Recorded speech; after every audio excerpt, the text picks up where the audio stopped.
सईद उस समाज साहब, पूछना मैं कुछ और चाह रहा था सबसे पहले, लेकिन जैसे हमारे नुमाइंदगान ने भी बताया कि गूगल पर सबसे ज़्यादा सर्च होने वाला मुल्क पाकिस्तान है, खून जो है वो मज़ीद बढ़ जाता है ये बात सुन के। और फिर एक ऐसी जंग को रुकवाना, मुज़ाकरात की टेबल पर लाना जिसको बड़े बड़े मुल्क जो है वो नहीं कर पाए, हमने कर दिखाया है। कोई शक नहीं जनाब, इसमें पाकिस्तान जगमग जगमग कर रहा है दुनिया के मैप पे।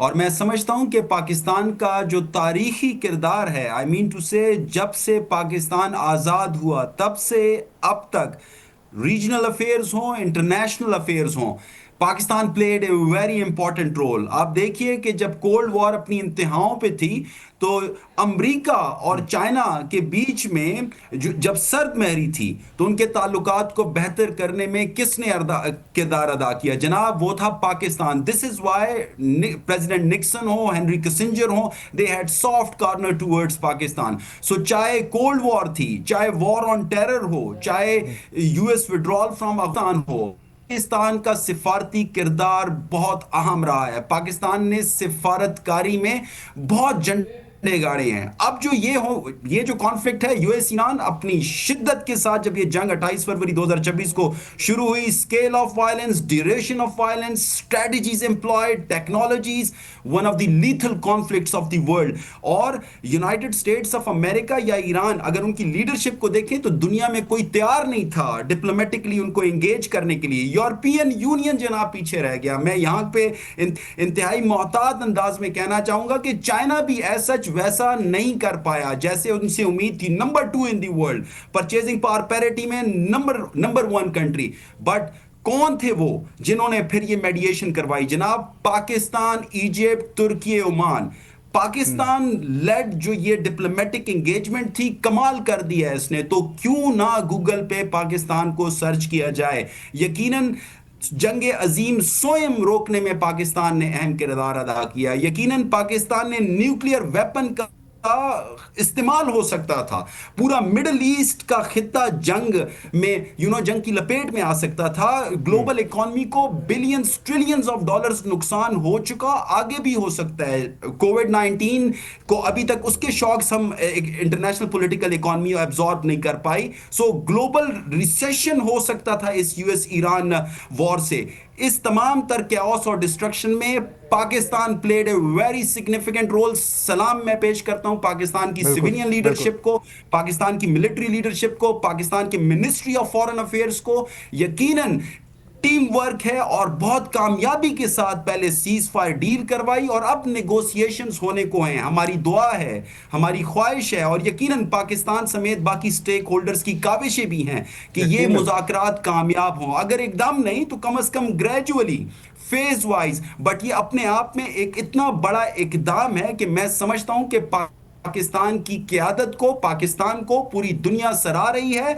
दुनिया भर के आप टॉप के अखबार देख लें, मैगजीन्स देख लें, मीडिया देख लें, इट इज पाकिस्तान एवरीवेयर। बिल्कुल, सो यस, पाकिस्तान जगमग जगमग कर रहा है। बिल्कुल। पाकिस्तान जगमग जगमग कर रहा है, और फील्ड मार्शल आसिम मुनीर साहब और वज़ीर आज़म शहबाज शरीफ साहब और तमाम इदारे जिन्होंने एफर्ट्स की हैं, और इस मौके के ऊपर जब दुनिया में जंग भड़क रही थी और उसके साथ साथ आपने होर्मुज़ बंद था, तेल की सप्लाई बंद थी, हर जगह तेल की कीमतें बढ़ रही थी, इस पॉइंट के ऊपर जंग को पीछे लेकर आना, दोनों फरीकैन को मुज़ाकरात की टेबल पर लेकर आना, it's a big salute Pakistan को। और नगमाना हाशमी साहिबा, आपने बातें सुनी, और मैं एक्साइटमेंट में मेरी एक्साइटमेंट से आप अंदाज़ा लगा सकती हैं कि मैं कितना खुश हूँ कि पाकिस्तान के अंदर जो है वो आज पाकिस्तान फैसले कर रहा है दुनिया के दूसरे ममालिक के। जब दूसरे मुल्क नहीं कर पा रहे, वो आज हम कर रहे हैं अपने मुल्क में बैठ के ऊपर। एक पीस मेकर से एक ग्लोबल डिसाइसिव प्लेयर पाकिस्तान बन चुका है इस वक्त। जी बहुत शुक्रिया। सबसे पहले तो आपने बिल्कुल सही कहा कि आपकी तरह हम सब भी बहुत एक्साइटेड हैं, लेकिन आपने अपनी एक्साइटमेंट में मुझे हाशमी से शाहिद बना दिया, तो प्लीज नो, मैं माय मैं नेम इज मैं नगमाना माजरत चाहता हूँ, मैंने ठीक कर लिया बाद में नॉट उसको। Not at all, it happens, it's all right. अच्छा, दूसरी बात ये है कि बिलाशुबा हमारे लिए ये बहुत ही एक प्राउड मोमेंट है। और ये प्राउड मोमेंट इसलिए है कि पाकिस्तान ने हमेशा अपना जो डिप्लोमेटिक्स रखा है, वो बड़ा बैलेंस्ड रखा है, डिस्पाइट द फैक्ट कि शायद नॉर्मल परसेप्शन कुछ इसके बरक्स है, लेकिन मुझे मालूम है कि हमने बड़ा बड़ा हमेशा बैलेंस्ड किरदार अदा किया है।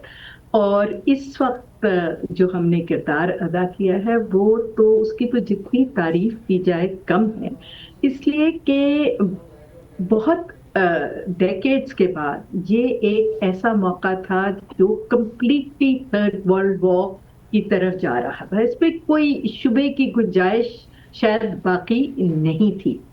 और वहां से इतने डाई हार्ड एनिमीज को, इतने सख्त स्टांस जो अमेरिका ने लिए हुए थे, अनरीजनेबल, और जिस तरह की हठधर्मी इसराइल दिखा रहा था, तो उस एक बड़ी डिफिकल्ट सूरत हाल से अमेरिका को अंडर ट्रम्प्स लीडरशिप, जो कि बहुत ही वॉलेटाइल और अनसर्टन सी होती है, बिकॉज यू डोंट नो कि ये अगले सांस में क्या कह देंगे, वहां इतनी टेंस सूरत हाल में लोगों को समझाना कि ये रास्ता जो आप लोग इख्तियार कर रहे हैं ये तबाही का रास्ता है, इससे लौट आइए और मुज़ाकरात की मेज पे आए।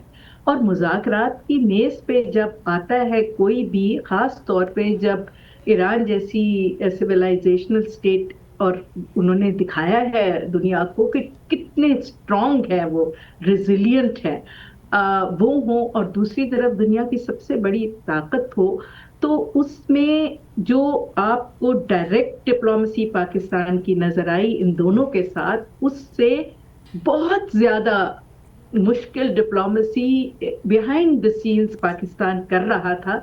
क्योंकि अगर याद हो तो इस जंग के शुरू होने से पहले, जबकि ये बातें हो रही थी कि शायद ये जंग शुरू हो जाए और बहरी बेड़े जो हैं अमेरिका से रवाना हुए थे, तो खामोशी से पाकिस्तान की लीडरशिप, चाहे वो पॉलिटिकल हो, मिलिट्री हो या डिप्लोमेटिक, वो बहुत सरगर्म हो गई थी और एक बहुत हेक्टिक डिप्लोमेसी जारी थी। हमारे prime minister, deputy prime minister, हमारे फील्ड मार्शल ने बेतहाशा विजिट्स किए रीजन में भी, और बेतहाशा hundreds of telephone calls and consultations हुई अमेरिका के साथ भी, ईरान के साथ भी, गल्फ स्टेट्स के साथ भी, चीन और रूस के साथ भी। तो बहुत एक जो आपको सामने नजर आ रही है, उससे बहुत ज्यादा अनथक मेहनत वाली डिप्लोमेसी इसके पीछे चल रही थी, जिसके नतीजे में आज आपने देखा कि दुनिया ने रिकग्नाइज किया पाकिस्तान को कि ये रीजन की एक बहुत मिलिटरली, स्ट्रेटेजिकली इम्पॉर्टेंट कंट्री है विद न्यूक्लियर पावर,